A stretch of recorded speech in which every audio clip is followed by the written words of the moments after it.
Olá, meu nome é Ney Herman, muito obrigado por permitir que eu entre em sua casa neste momento. Está começando mais uma edição do programa Opinião aqui na TV Vila Velha, cada vez mais a TV que a nossa gente vê. Hoje nós vamos falar sobre independência do Brasil. Comigo no estúdio da TV Vila Velha está o professor Paulo de Mello, do curso de História da Universidade Estadual de Ponta Grossa, com doutorado na área. Professor, obrigado pela sua presença hoje aqui. Sou eu que agradeço pela oportunidade e especialmente pelo tema que nós vamos debater. Vamos agora para um breve intervalo e voltamos em instantes. Programa Opinião. Apoio Supermercados Tozeto, bem mais que um supermercado. Olá, estamos de volta com o programa Opinião. O tema de hoje, independência do Brasil. Comigo no estúdio, o professor de História do curso de História da Universidade Estadual de Ponta Grossa, Paulo de Mello. Professor, nós temos, infelizmente, no Brasil, poucas informações difundidas entre a população, eu falo, sobre aquilo que antecedeu o 7 de setembro de 1822. Sobre os bastidores da independência do Brasil. Nós éramos uma colônia, diga-se passagem, tratada com um certo desdém até pela metrópole, e daí, de repente, por conta da invasão napoleônica, a família real vem para o Brasil em 1808 e as coisas mudam. Ou seja, nós somos elevados à condição de Reino Unido, né? Sim, Portugal e Algarves, no Brasil. Então, quando acontece essa elevação, lógico, existe uma mudança na qualidade de vida e uma série de melhorias, a princípio na corte, no Rio de Janeiro, mas isso acaba se estendendo para o resto do país gradativamente. Eu gostaria que o senhor nos explicasse, em primeiro lugar, se a vinda da família real em 1808 é o que acaba, no final das contas, deflagrando, ou seja, talvez fosse um dos motivos, da independência em 1822, ou se outros fatores é que levaram ao processo de, como eu posso dizer, rompimento com o país que nos colonizou. É perfeito dizer que a periodização mais adequada, geralmente, para explicar o período da independência se situa entre 1808, chegada da família real portuguesa, e 1822, a independência. Nós, historiadores, geralmente trabalhamos com a ideia das diferentes temporalidades, né? É muito interessante esse período, porque ele permite entender um tempo de longa duração, que é o fim do antigo regime, do regime colonial, né, que começa a se estruturar na Idade Moderna no século XVI e prolonga-se até o século XVIII. E ali vai marcar uma ruptura, porque é um momento em que todas as colônias espanholas e a colônia portuguesa, o Brasil, rompem com a Europa, com a metrópole, e é um momento de uma conjuntura muito especial na Europa, que é a chamada Era das Revoluções, como foi denominada pelo historiador inglês Eric Hobsbawm, que se inicia em 1776 com os Estados Unidos, com a independência norte-americana das 13 colônias, e que se arrasta pela Europa, levando a Revolução Francesa e a Napoleão, que é a que desencadeia a vinda da família real portuguesa para o Brasil, e, ao mesmo tempo, permite a gente entender elementos dos fatos mais dinâmicos do dia a dia, das coisas que foram acontecendo de forma acelerada naqueles anos entre 1815, por exemplo, que você cita, que é a elevação do Brasil a essa condição, né, especial de Reino Unido, até 1822, em que os acontecimentos tomam um ritmo mais acelerado de transformações. Então, é um momento muito chave da história do Brasil e que não é explicado, portanto, apenas naquele momento singular. A gente olha, como você estava falando, tem que olhar esse espectro mais de longa duração para entender como é que esse sistema colonial vai entrando em crise e, portanto, todo o antigo regime entra em crise e, dentro desse processo, a independência das colônias americanas das metrópoles europeias. Então a gente tem que colocar a independência do Brasil dentro de um contexto maior, pelo que eu posso entender da sua fala. Exatamente. Esse contexto maior, a gente às vezes lembra só da Revolução Francesa de 1789 e não dá o devido valor à Revolução Americana de 1776. E a Revolução Americana inspira a própria Revolução Francesa, de acordo com alguns historiadores, né, como o senhor acaba de relatar. O fato da independência dos Estados Unidos ter ocorrido com uma guerra contra a Inglaterra, ou seja, a Inglaterra não abriu mão das colônias assim, alegremente. Né? O fato de ter tido uma inspiração maçônica, os maçons realmente faziam parte dos pais da pátria, como dizem os norte-americanos. Né? Então eles tinham uma influência muito grande. os maçons dentro do processo de independência, não só nos Estados Unidos, até onde eu saiba, mas também em outros países do continente americano. E o fato da Europa passar por uma série de mudanças, até do ponto de vista intelectual,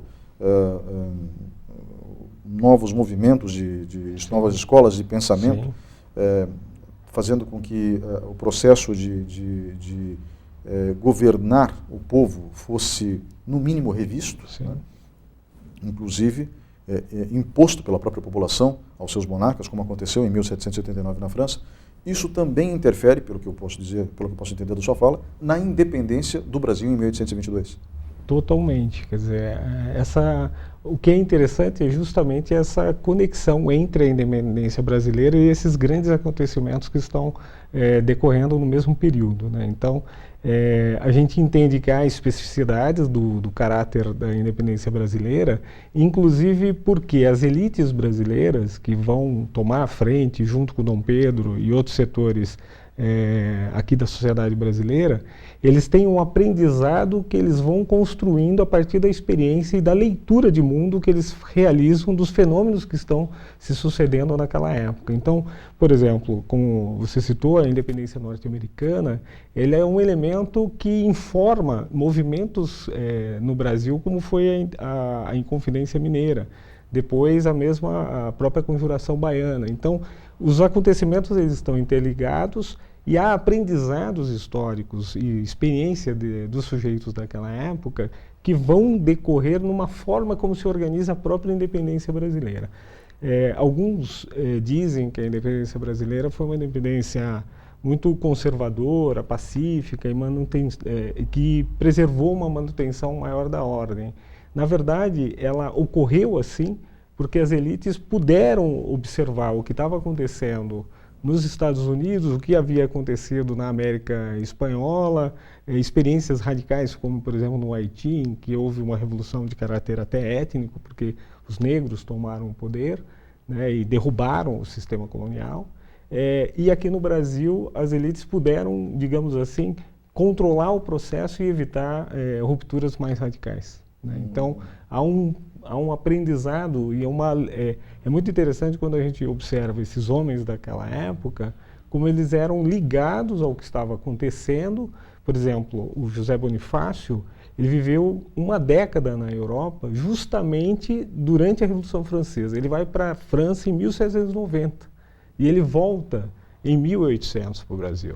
Então é um homem que está absolutamente conectado com os eventos do seu momento histórico, né? Assim como boa parte dos irmãos Andrada e os outros brasileiros que estão envolvidos nesse processo. Então é importante a gente entender essas conexões e não achar que é um fenômeno muito localizado ou apenas um efeito, né, de algo que estava ocorrendo num cenário mundial. É um processo conectado, né? Ele tem especificidades, mas ele está conectado com o que está acontecendo no mundo naquele momento. Bom, se a gente precisa olhar para a Revolução Americana para entender a independência do Brasil, rapidamente, professor, porque não é o tema do programa, eu lhe convido, inclusive, antecipadamente para falar da Revolução Americana, acho que vai ser uma aula interessante. Vai ser interessante. Mas o que gerou a Revolução Americana? Ou seja, por que as colônias americanas quiseram a independência da Inglaterra?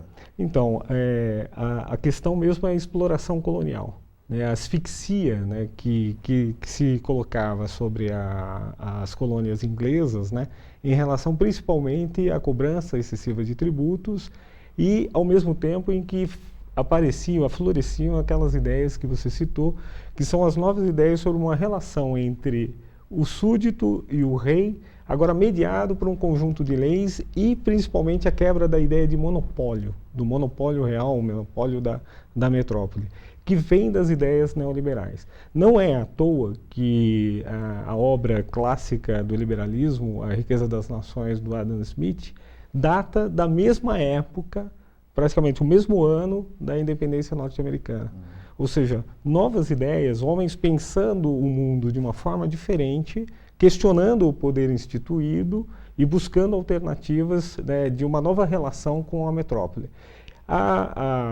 O contexto europeu faz com que as monarquias europeias, né, algumas de caráter mais absolutista, outras menos, né, porque há diferenças, elas não permitam, né, qualquer forma de ruptura dos pactos coloniais, como eles são chamados. E, ao contrário, recrudescem nessa relação, subordinando as colônias aos seus ditames e aos seus interesses econômicos. E isso faz com que essa tensão venha acabar ocasionando uma explosão de caráter revolucionário. Nos Estados Unidos, com ampla participação da população, né, um pouco diferente do que aconteceu aqui no Brasil, né, mas que leva a população a uma luta pela independência, pela liberdade e a construção de um novo país. Né. Bem, esse fenômeno da Revolução Americana acaba se espalhando por todo o continente americano. E a América Espanhola também acaba se desvinculando da metrópole, ou seja, de Madrid. Sim. Cada país com suas características, né? Sim. Afinal de contas, a América Espanhola era enorme.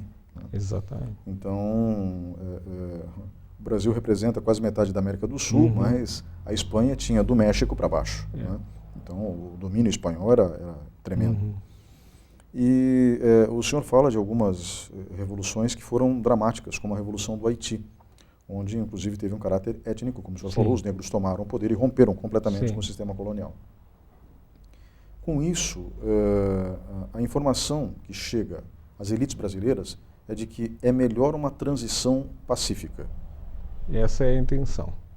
A articulação inclusive isso é um elemento muito interessante, porque a gente sabe, né, como diz o Nelson Rodrigues, que o brasileiro tem um complexo de vira-lata, né? Então tende a acreditar que, por exemplo, o processo de emancipação nos Estados Unidos ou na América Espanhola tenham sido vivenciados de uma forma mais gloriosa, porque envolveu maior intensidade de guerras e lutas e disputas, e que no caso brasileiro houve como se fosse um grande acordão das elites e nada tivesse acontecido a não ser uma sucessão de passagem entre as elites coloniais, né, e um rearranjo disso com o Dom Pedro sendo inclusive às vezes visto como apenas um marionete desse jogo. O que a historiografia tem mostrado é que a situação é bem mais complexa, né, do ponto de vista de que primeiro que há muitas lutas de fato no Brasil e que há participação efetiva da população e há uma ebulição muito forte. O que as elites portuguesas que estão instaladas aqui, de certa forma, né, os brasileiros que eram portugueses, né, porque não se pode falar nem brasileiros porque ainda não existe a nação brasileira. Eles estão preocupados, e essa é a ideia que eles difundem, que é possível aprender com esses processos que estão acontecendo e evitar uma convulsão social.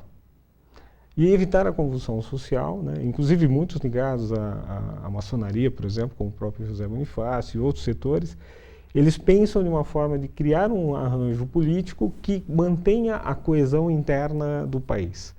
Como você bem disse, a América Espanhola ela é muito grande e já era fragmentada, né, em vários vice-reinados, com relações bastante distintas com a metrópole espanhola. Com o caso do Brasil, a gente mantém uma coesão de poder central, com a transferência da corte portuguesa para cá, que é uma coisa absolutamente inédita, né? Porque uma coisa a explicar também é que quando Napoleão invade, né, a Península Ibérica, em Portugal especialmente, há um jogo de mestre do Dom João VI de trazer a corte para cá. E a coroa espanhola não o faz e é dominada e destituída do poder, né, com o irmão de Napoleão assumindo a coroa espanhola. Então, e aí entra essa questão. Você tem um rei que não é mais considerado legítimo na Espanha e os legalistas aqui tentando defender a manutenção da própria Espanha como a metrópole, mas com um rei legítimo. E aí que acirra os conflitos. No caso brasileiro, a habilidade política, né, da corte de trazer para cá, mantém a coesão interna do país, mantém um poder central e mantém o Império Português. Então, foi uma jogada de razoável habilidade, sempre polêmica, né, porque a nossa historiografia, a nossa cinematografia gosta de mostrar o Dom João VI como um fanfarrão, né, um comedor de coxinhas e tal, né, talvez o fosse, mas não era um total estulto, inábil e uma pessoa que não conhecesse o que eram as tramas políticas daquele momento. E isso que eu acho que dá uma profunda diferença do processo tal como ele acontece no Brasil. Professor, a vinda da família real para o Brasil teve influência da Inglaterra? Ou seja, a coroa inglesa sugeriu a retirada? Total, exatamente. Essa é a história, né? Quer dizer, justamente com a questão do bloqueio continental, né? Com Napoleão proibindo, né, o comércio entre a Europa e a Inglaterra, os portugueses tentam protelar ao máximo, né, a possibilidade de aderir a esse bloqueio, mantém o comércio com a Inglaterra, e a Inglaterra não só protege, como patrocina esse processo, né? Quer dizer, tem assim, e vai depois contribuir decisivamente para manter também a coesão, porque faz empréstimos à coroa portuguesa e depois, quando o Brasil se torna independente, continua fazendo esses empréstimos, porque tem esse interesse imperialista, digamos assim, e debela rebeliões internas através dos recursos de uso por exemplo, de mercenários do exército e até cedendo, né, e participando ativamente da luta contra resistências que não eram resistências, digamos assim, de nacionais contra, né, ou de populações locais contra exatamente o poder central que começou a ser arranjado em torno da figura de Dom Pedro, mas fundamentalmente contra os portugueses, né, de expulsar os portugueses do Brasil. A gente já chega nesta parte da influência da Inglaterra. Nós, então, temos a vinda do príncipe regente na época para cá, Dom João VI. Né? Ele assume a coroa e faz com que o Brasil seja elevado à condição de Reino Unido, isso em 1815, né? Exatamente. Como o senhor relatou. Pois bem, quando o Brasil tem essa elevação política, as coisas na Europa continuam acontecendo, Napoleão é derrotado, é retirado do poder. Exatamente. E os portugueses querem que a família real volte para a metrópole. A pressão é tanta que Dom João VI retorna. Eu acho que até que ele tinha gostado daqui, mas ele retorna. Né? Não que ele não gostasse de Lisboa, por favor, né? Mas ele retorna. E ao retornar, existe todo um movimento para tentar fazer com que o Brasil seja rebaixado à colônia por parte de algumas pessoas em Portugal. Foi isso que aconteceu? Foi. É a chamada Revolução do Porto, de 1820, né, que propõe, na verdade, uma limitação do poder do Dom João, né, como monarca depois da morte, né, de Dona Maria I, né, e propõe uma Constituição. Cerca de 70 brasileiros vão participar das discussões sobre a elaboração dessa Carta Constitucional, que é um fenômeno absolutamente novo, né, para o início do século XIX. Né? A primeira Constituição que nós temos na história, né, moderna é a dos Estados Unidos. Né? E por isso essa influência muito decisiva, né, dos fenômenos que estão acontecendo do lado de cá do Atlântico. Né? E nesse processo de debates, né, há uma tentativa dos portugueses de fazerem duas limitações. Uma, o poder central português, no caso do rei, né, de Dom João VI, e a outra é de recolonizar o Brasil, ou seja, de cortar todos os avanços que foram permitidos do período justamente da chegada da família real e da elevação à condição de Reino Unido. Quer dizer, aí o que você disse, rebaixar a condição brasileira à condição colonial, né? Por exemplo, a questão do monopólio, né, a questão do poder político mesmo interno ao país que havia avançado. Né? Até, por exemplo, a publicação de livros no Brasil, que era proibida e passou a ser permitida a partir só da imprensa régia em 1808. Inclusive da imprensa, né, do jornalismo aqui no Brasil, que só passa a ser legal, né, e legítimo a partir desse período. Então essa recolonização é que provoca uma reação desses grupos que estão espalhados pelo Brasil e que percebem, né, nesse projeto recolonizador um passo atrás. E aí muitos deles rejeitam a posição lá em Portugal, no Porto, e retornam ao Brasil, rompendo já com os debates da Constituição que estava se fazendo em Portugal. Nesse momento dessa nova Constituição portuguesa, ou da Constituição portuguesa, melhor dizendo, da criação dela, a família real já estava em Lisboa de volta? Já tinha retornado? Já estava. Então, nós temos os brasileiros que faziam parte desse grupo de constituintes retornando, rompendo, porque não dava para aceitar aquilo que eles estavam propondo. Ou seja, eles queriam acabar com a imprensa no Brasil, provavelmente desmantelar o Banco do Brasil, que tinha sido fundado, né? Fazendo com que a colônia fosse totalmente dependente da metrópole, como era antes. Correto? Exatamente. Inclusive afetando os interesses ingleses, por exemplo, porque durante esse processo, uma das medidas que Dom Pedro toma é permitir, né, já especialmente, né, na verdade, Dom João, é a abertura dos portos, né? Então, uma tentativa de restringir o comércio do Brasil com outras nações do mundo moderno, como já havia sido conquistado. E os ingleses que mandavam nos mares na época não iam permitir que saísse do cardápio deles um território tão grande quanto o brasileiro. Então aí eles interferem. Um processo interessante no caso brasileiro é que nós somos a única monarquia das Américas. Não existia outra. E daí, e essa monarquia, com mais uma peculiaridade, o nosso imperador era filho do rei de Portugal. Exatamente. Ou seja, era filho do rei da metrópole. Então, eu não digo que ele tenha brigado com a família, porque ele acaba assumindo o trono de Portugal na sequência, como Dom Pedro IV. Exatamente. Né? Mas que houve um momento, no mínimo, de tensão, houve. E daí, de novo, entra a Inglaterra negociando a paz entre Portugal e Brasil. Né? Exatamente. Né? Eu acho que essa singularidade é que é muito interessante desse processo e que mostra um pouco do que era a diplomacia da época, né? Um pouco do jogo de relações internacionais, né? Ao qual o Brasil passou a integrar como uma nação independente, né?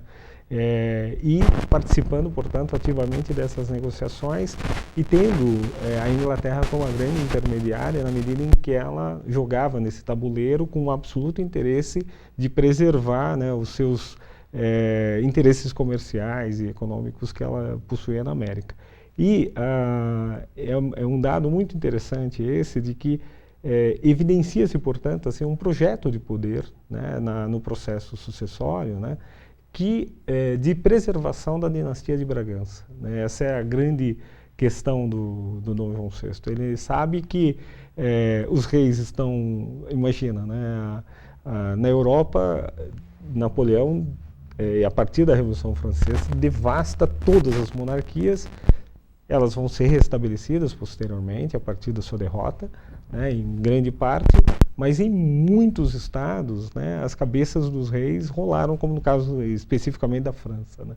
Então, você pensar em que, naquele momento, né, há uma ameaça concreta, real, né, sobre o sistema monárquico, o sistema europeu, que ele é completamente rompido, né, e conseguir uma estratégia de preservação da família real, né, da sua família, no poder, seja em Portugal, seja no Brasil, é algo que, me parece, se tornou o objetivo político fundamental dos Bragança. Né?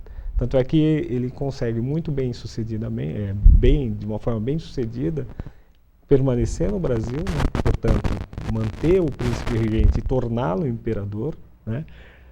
Sair em 1831, como o Dom Pedro o faz, deixando aqui o seu sucessor, ainda mantendo, portanto, a linhagem, e retornar a Portugal como Pedro IV, reestabelecer, porque ele havia abdicado, né, e tem uma questão com o irmão dele ali, que tem essa disputa, vencer o irmão e se tornar rei de Portugal. Quer dizer, é uma figura, assim, é um jogo estratégico extremamente fantástico. Eu sempre penso que quando nós aprendemos na escola, essa história, ela vira quase um conto de fadas muito simplificado, né? Mas se você pensar na complexidade das relações e das questões envolvidas, né, da inteligência política, da habilidade que esses sujeitos tiveram naquele momento, né, assim, é a necessidade que a gente entenda que a história é de fato muito complexa. Aliás, como é complexa hoje, né? Verdade. Então, né? Eu gosto de ressaltar essa passagem de Dom Pedro I, ou seja, do trono do Brasil para o trono de Portugal, porque, como o senhor mesmo disse, ao assumir o trono do Brasil, ele abdica do trono de Portugal. Mas daí, Dom João VI falece, tem essa disputa com o irmão dele mais novo, e ele vence, Dom Pedro vence essa disputa. E para isso é necessária habilidade política, né? Como existiu também habilidade política para que não fosse proclamada uma república no começo. Exatamente. Ele teve muita habilidade política por parte de Dom Pedro. A história do dia do fico já foi... Porque tudo já se avolumava no horizonte para uma independência, né? Sim. Então, quando em janeiro de 1822 mesmo, foi isso, né? 1822, quando ele disse que não vai voltar para Portugal, até porque ele adorava ficar por aqui, né? Ele era um homem que gostava da boa vida. Essa é a diferença. As pessoas confundem alguém que gosta de uma boa vida com uma pessoa que é negligente, ou então fraca de intelecto. Muito pelo contrário, né? E esse homem fundamental na história das Américas, eu posso dizer até, que é Dom Pedro, né, I, ele consegue fazer com que nós tenhamos um processo de independência pacífico, com apoio das elites, e, diga-se de passagem, mantendo todo o sistema econômico, né, preservando aliados internacionais, mantendo um bom relacionamento com a metrópole na sequência, com a antiga metrópole na sequência, ao ponto de voltar para Portugal e assumir o trono. Professor, eu estou errado, ou o sujeito era um gênio, na verdade? Ele era muito habilidoso. Eu acho que é isso que é... Por isso que uma questão fundamental é evitar a caricatura das pessoas. Exato. Né? E ele foi uma figura que tornou-se muito caricatura, talvez até por interesse de alguns setores republicanos de mostrá-lo como um mulherengo, como um sujeito devasso, pouco afeito às questões de Estado, aos assuntos oficiais, e que parecia que deixava tudo isso nas mãos dos seus assessores, com destaque para o José Bonifácio, né? O que não é verdade. E o que não é verdade, né?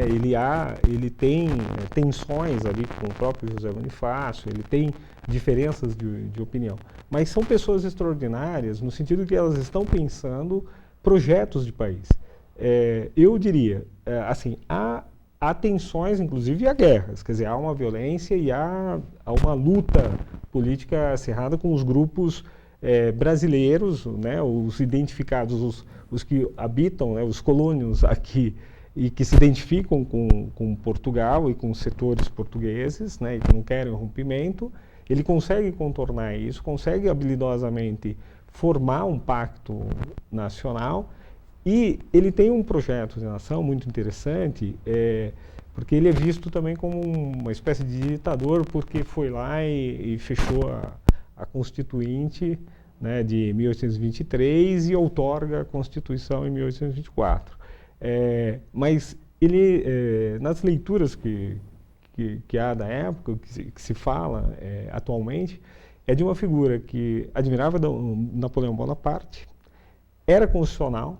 Portanto, ele refunda a monarquia. Ele não apenas transplanta a monarquia absolutista portuguesa para o Brasil, ele cria uma nova monarquia, né, constituindo, portanto, um código legal que o limita. É lógico que ele coloca o poder moderador, mas ele cria um arcabouço legal que não existia, né, e ele recria também, de alguma forma, a própria escravidão no Brasil. A princípio, ele era abolicionista, inclusive, ele pensava numa abolição gradual da escravidão no Brasil, o que mostra, assim, que um efeito imediato da política dele é criar as bases daquilo que foram o Império e que duraram no Brasil praticamente todo o século XIX. O parlamento, o sistema constitucional, né, uma monarquia de caráter constitucional, e um regime escravista que, de alguma forma, se pensava, por parte das elites, o próprio José Bonifácio pensa isso, que em alguns setores queriam que fosse progressivamente eliminado. Professor, nós vamos agora para um breve intervalo e voltamos em instantes com o programa Opinião. Por favor, fique com a gente.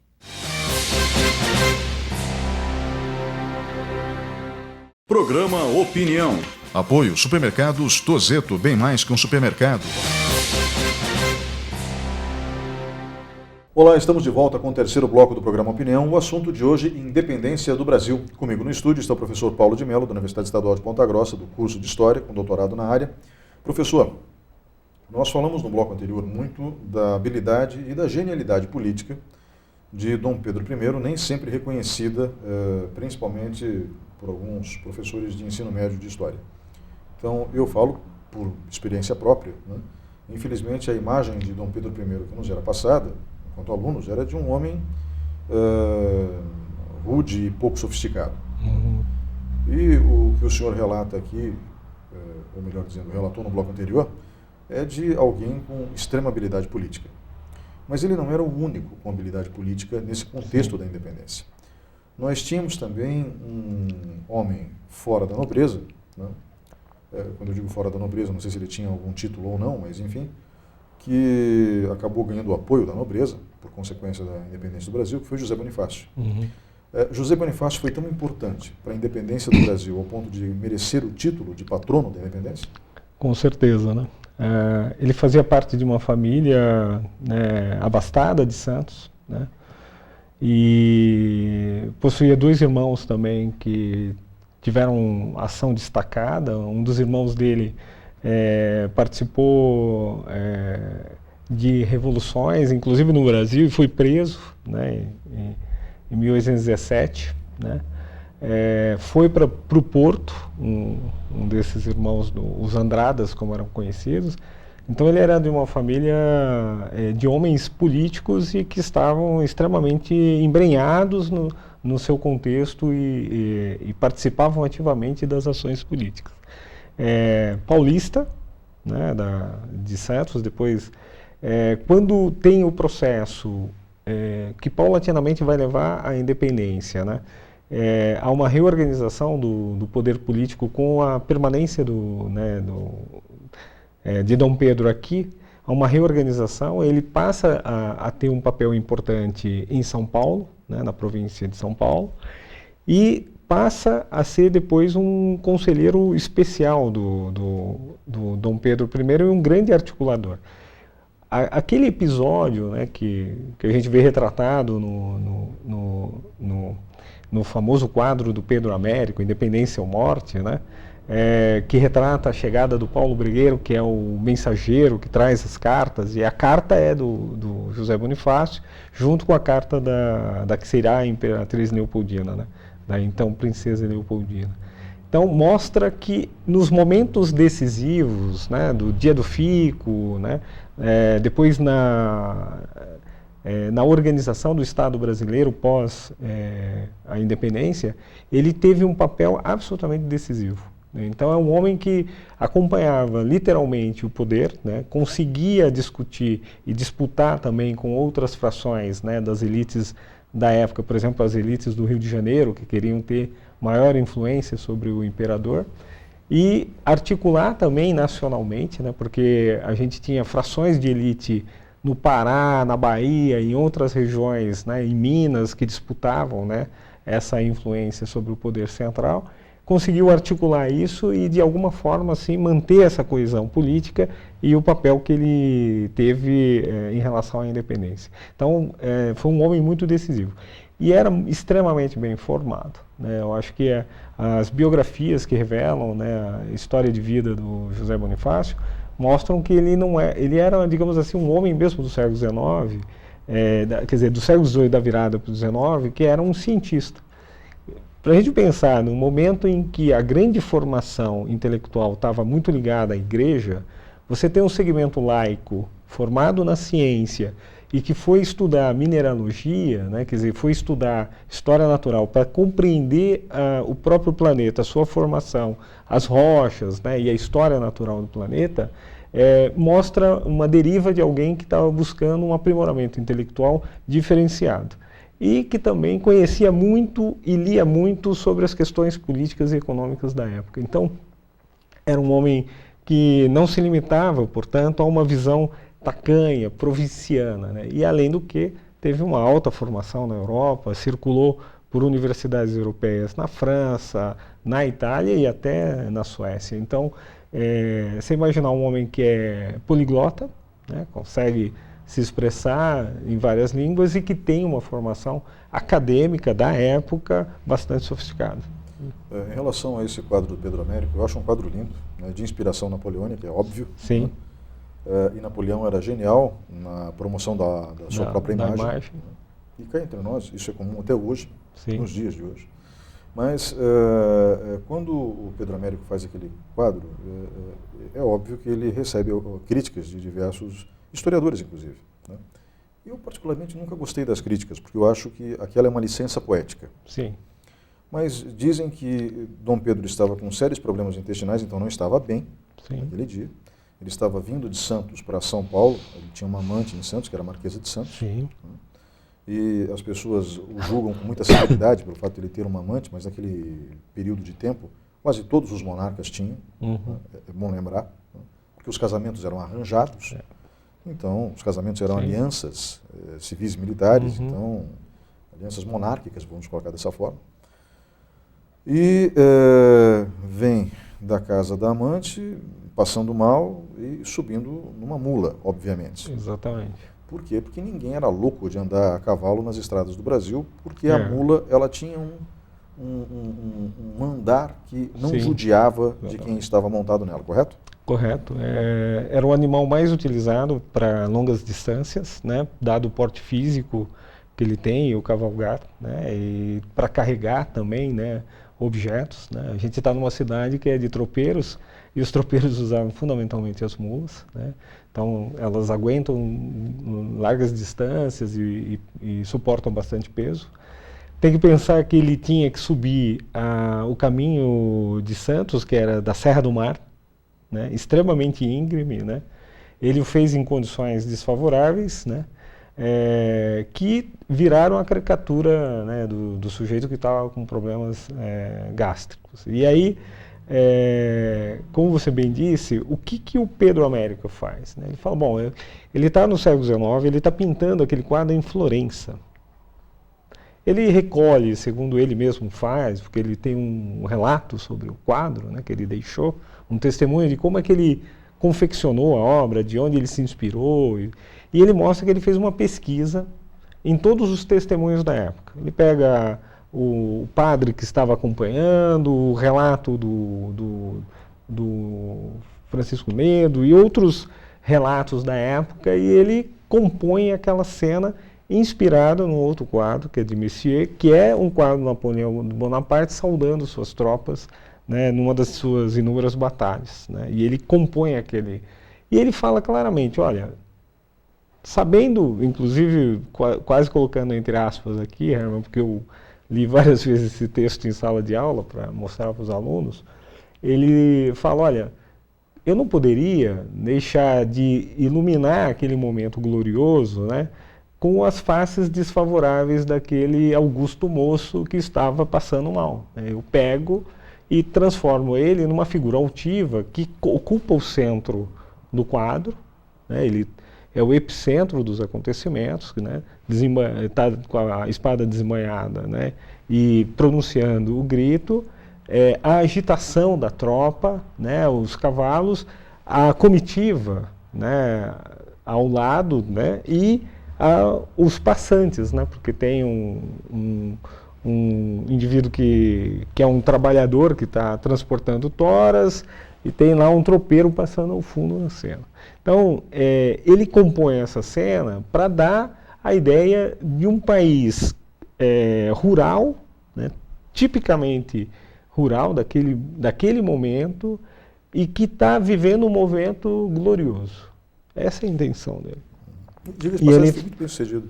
Exatamente. Ele fala, inclusive o quadro foi premiado na Europa, né, como um quadro que mostra esse nascimento de uma nação, que era a função atribuída à pintura do século XIX. Era uma pintura que tinha que revelar nas cores, né, e ele busca as cores vivas, que retratam um pouco essa natureza brasileira, né, essa vibração do verde, né, e do céu, né, do sol, da luz, e num momento de glória. Então, é isso que a gente tem que entender.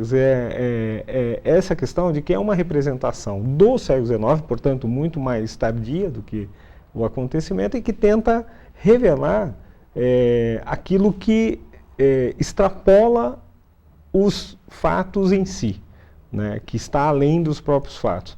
Porque ele diz, olha, o Dom Pedro estava usando uma farda simples, a sua guarda nem era a guarda ainda, né, dos Dragões da Independência, não estavam em uniforme de gala, estavam num uniforme absolutamente comum, né?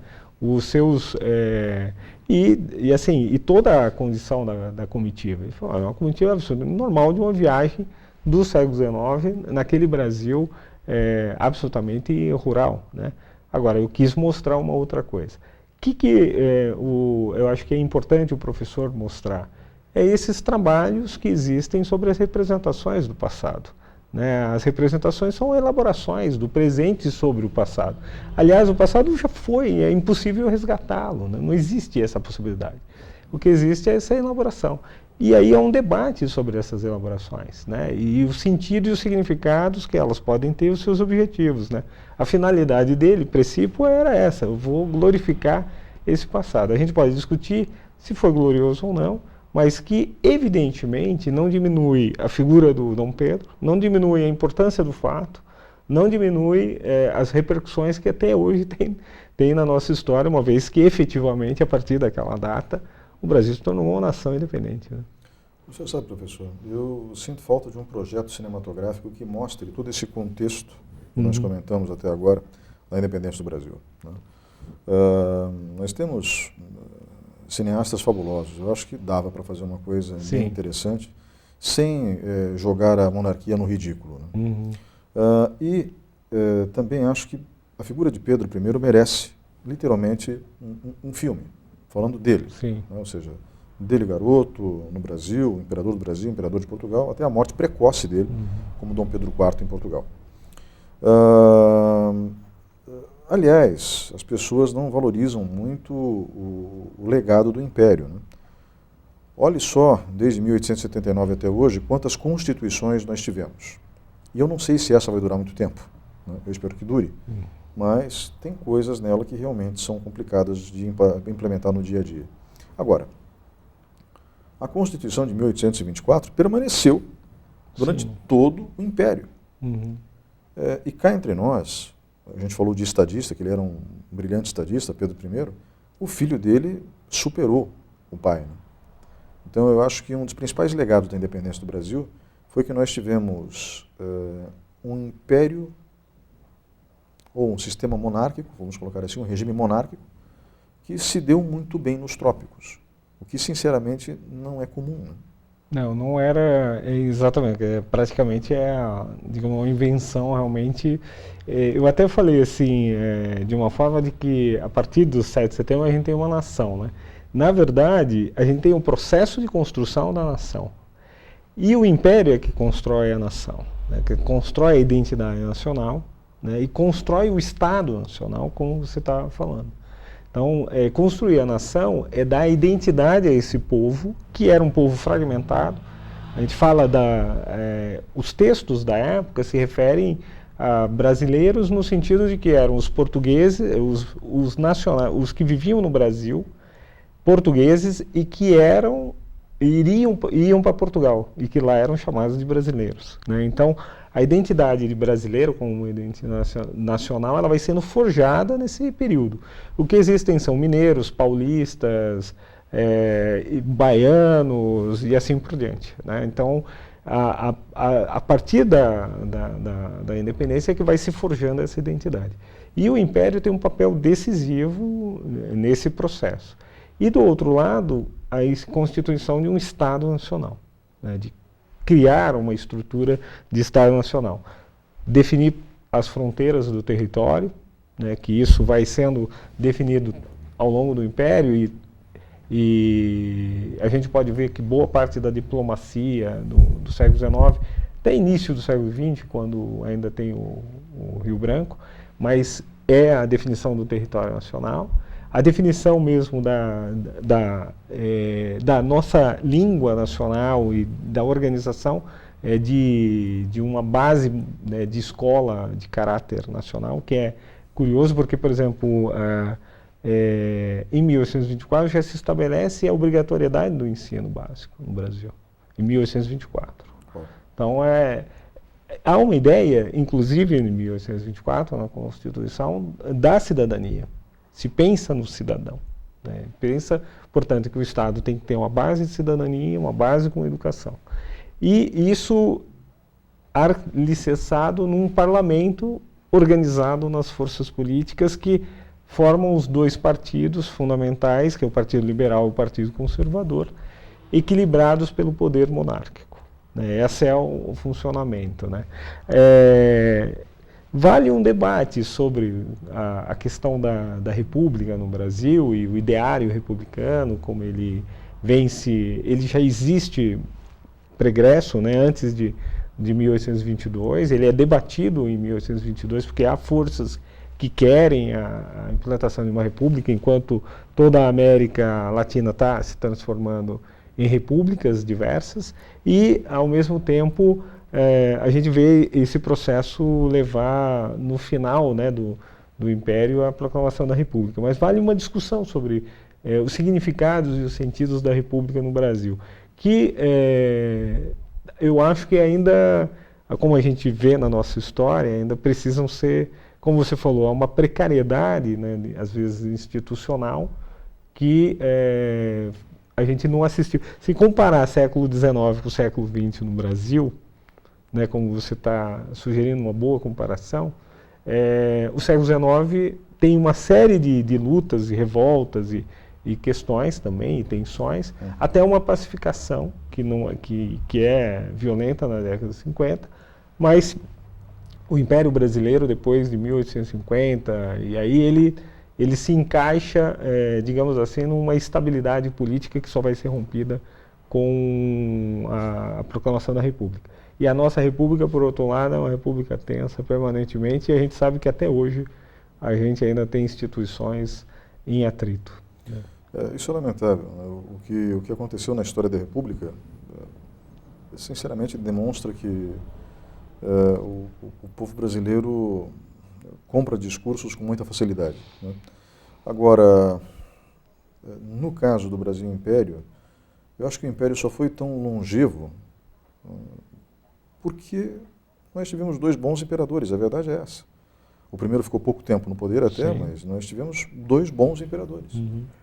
José Bonifácio foi o tutor, até onde eu saiba, de Dom Pedro II. Então, Dom Pedro II teve a felicidade de ter um intelectual como tutor. Dom Pedro II era um intelectual, né, um homem muito inteligente e culto, respeitado por intelectuais e artistas da Europa, por exemplo. Quem o conhecia ficava fascinado pela figura dele. E ambos, pai e filho, Pedro I e Pedro II, tinham um respeito muito grande pela coisa pública. A gente fala em latim res publica, coisa pública, república, né? Como se só na república você tem respeito pela coisa pública. Isso não é verdade. Muitos monarcas tiveram respeito pela coisa pública. Sim. Sabiam da sua importância perante o povo. Foram preparados a vida inteira para aquilo. E eu acho que Dom Pedro II tinha essa consciência, né, de que ele era realmente o herdeiro de uma nação frágil, sob o ponto de vista econômico, mas grande com possibilidades do futuro. Eu concordo com você, assim, o regime político, monárquico, republicano, né, a forma, né, que ele se estabelece, não é tão decisivo em si, né, como se fosse uma essência. Um monárquico necessariamente desrespeita o público ou confunde o público e o privado, ou república é a coisa pública propriamente dita, que é o caso brasileiro. Né? A gente não tem uma república em que a coisa pública seja respeitada. E a gente, inclusive, tem presidentes que se tornaram ditadores longevos, né? E que a gente ainda tem uma presidência, digamos assim, imperial, né? Que tem uma figura muito forte, como se fosse um imperador. Então, na verdade, o Brasil ainda precisa achar, acho que, um ponto de equilíbrio institucional para a sua democracia, né? O mais importante, do meu ponto de vista, é pensar uma sociedade que as instituições tenham estabilidade e sejam democráticas, né? Né? A Espanha o tem e é uma monarquia, a Holanda o tem e é uma monarquia hoje, né? No contexto internacional. Professor, eu agradeço muito a sua participação no programa de hoje. Eu acho que foi uma verdadeira aula, onde a gente pôde entender a história como ela realmente é, ou seja, uma série de eventos acontecendo simultaneamente ou próximos na linha do tempo, que desencadeiam às vezes um evento isolado, ou seja, o evento não é isolado, né, mas ele é permeado de outros eventos. Né, e isso ficou claro no programa de hoje. Obrigado pela sua participação aqui. Eu agradeço, Herman, fico à disposição. E convido as pessoas a fazerem leituras, né? Tem duas, assim, da sua área, né, que é o jornalista Laurentino Gomes, que tem uma trilogia muito importante sobre esse período, que traduz isso de uma forma, numa linguagem não acadêmica, e um texto que eu gosto muito de um colega da USP, que é o João Paulo Garrido Pimenta, que escreveu sobre, aí é um historiador profissional, né, aí é um texto de densidade acadêmica, então vale a pena ler o Laurentino e depois caminhar para o João Paulo Garrido Pimenta, que tem um livro sobre, entre 1808 e 1822, a independência do Brasil. Professor, a gente vai para um breve intervalo. O senhor fica comigo mais um bloco, tem problema? Pensei que já estávamos terminando. Estávamos, mas fica comigo mais um bloco, né? Pois não. Então vamos agora para um breve intervalo e voltamos em instantes.